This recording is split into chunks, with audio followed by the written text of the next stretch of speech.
All right, we've got an 8-person ladder. There's only 5 spots on an MVP ballot, so these first 3 guys would not currently make my final ballot, but they deserve mention. Number 8, Luka Doncic. That team is drawing dead without him. The victim of expectations. 28, 8, and 9 for the season, and people think he's having a bad year. Luka comes in number 8. LeBron.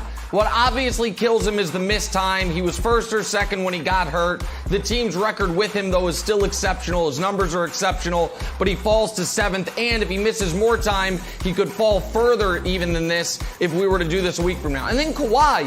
Kawhi's been great, but somehow Kawhi's going to miss 20 games this year. LeBron's played 43 games. Kawhi somehow only played 48. That's why Kawhi doesn't actually make the ballot.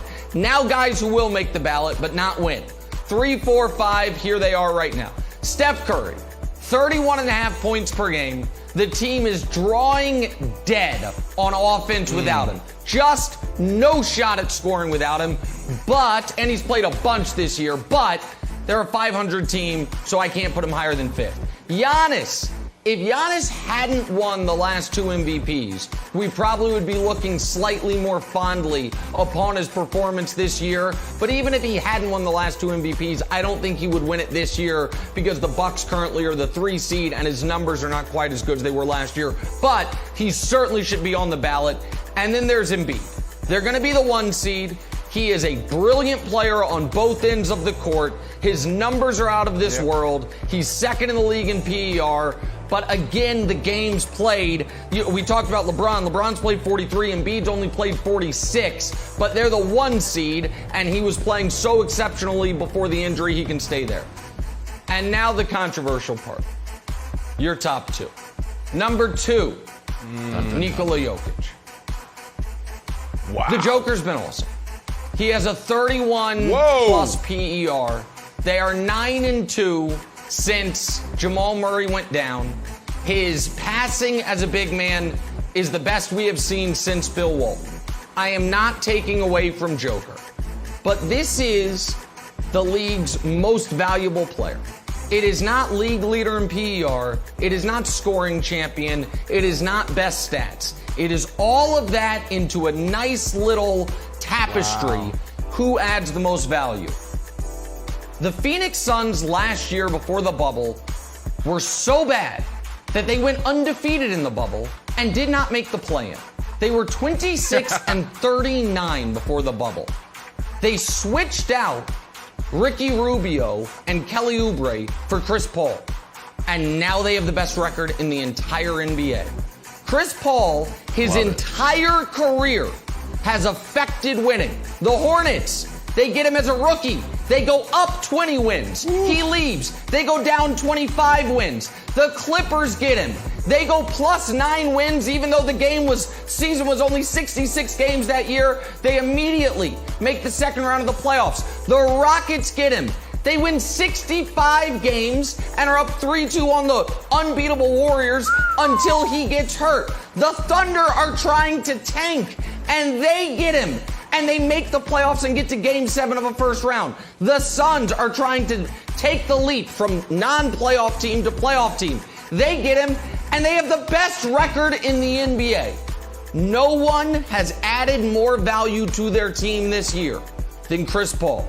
He will not win the MVP. He should be the MVP. What a case. There is my MVP ladder, Brandon. Great job. Like Excellent. that was really good, Nick. Nicholas Really good. James Wright. You say some crazy things on this show. You sold your stock on Tom Brady too early. The Nets, even when they're at their highest moments, you continue to push back on the Nets. Josh Allen, most improved player ever in the National Football League. You still don't believe in him. You love Baker Mayfield, but you don't like Josh Allen. Yeah, like, you all say these some things are true. crazy things, brother. Yes. But this CP3 thing, I'm with you, buddy. You got this right. You got this right. Listen, Embiid, he missed way too many games. And since coming back, he's been coasting.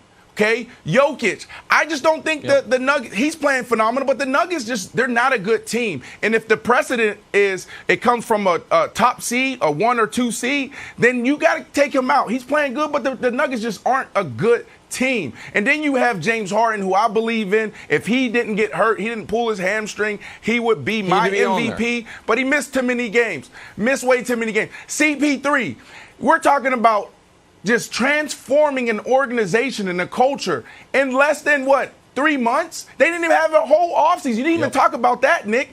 They didn't have a whole offseason. It was like 70-something days. It's been 10 years since this organization's been in the playoffs, Wilds, okay? We're talking about Devin Booker, the superstar, was 14. So, Nick, I'm with you here, man. I'm with you when you're right, man. You got this right. And I'm surprised that you went out there on this limb and said CP3 deserves to be the MVP. And let me just respond real quick to the narrative part of this. And maybe it should or it shouldn't factor into it. The fact of the matter is, in the micro and the macro, CP3 will age better as an MVP. In the micro, he will age better because it is incredibly likely the Nuggets go home in round 1. That won't be Jokic's fault, but it's likely. And the MVP having to be awarded in some hallway somewhere because he's not playing in round 2 ain't great. And in the macro, Wilds, when you look at the list of league MVPs over history, I say this with respect to Jokic. Historically speaking, he would be the worst one we've had in 35 years. Chris Paul wouldn't be. Chris Paul's an all-time great player. Nikola Jokic is having a great season and a very good player. But when you look at who's won the MVPs, it's Giannis, it's Steph, it's LeBron, it's Durant, it's Rose pre-injury, and then Nikola Jokic. Oh, okay, that must have been a weird season. So I think even on the narrative stuff, Wild, CP3 makes more sense. I totally agree with you, and I have a call to action. If you've ever played with CP3, if you've ever played against CP3, if you've ever been on a banana boat with CP3, start talking about CP3 for MVP. It's a narrative award, and it needs momentum. So the idea they're like, give Chris Paul his flowers, like a tweet. No. Get out there and start talking about him being the MVP because he deserves it. And now I will change to my person who I would like. I don't think this is the MVP. I agree with you. I think CP3 is the MVP. But I just want him on a rung. I just want to get him on Nick Wright's ladder. And that person is, drum roll please, Julius Randle of the New York Knickerbockers. Let's go. Let's go, Julius Randle, for the following reasons. Nobody, you live in New York, get ready. Oh, what is this? They're hosting a playoff series for the first time since 2013? That's right, New York is back. People are wearing dunks and eating in restaurants. Since 2013, Julius Randle, they're going to host a playoff series. Reason number 2, the best ability is availability. How many games did this guy miss? 100? How many games did this guy miss? 200? Oh, this guy hasn't played since 4 years ago. You know how many games Julius Randle has missed? 1. He's got the most cumulative minutes of anyone in the league, and he's averaging a league-high 37. And finally, number 3.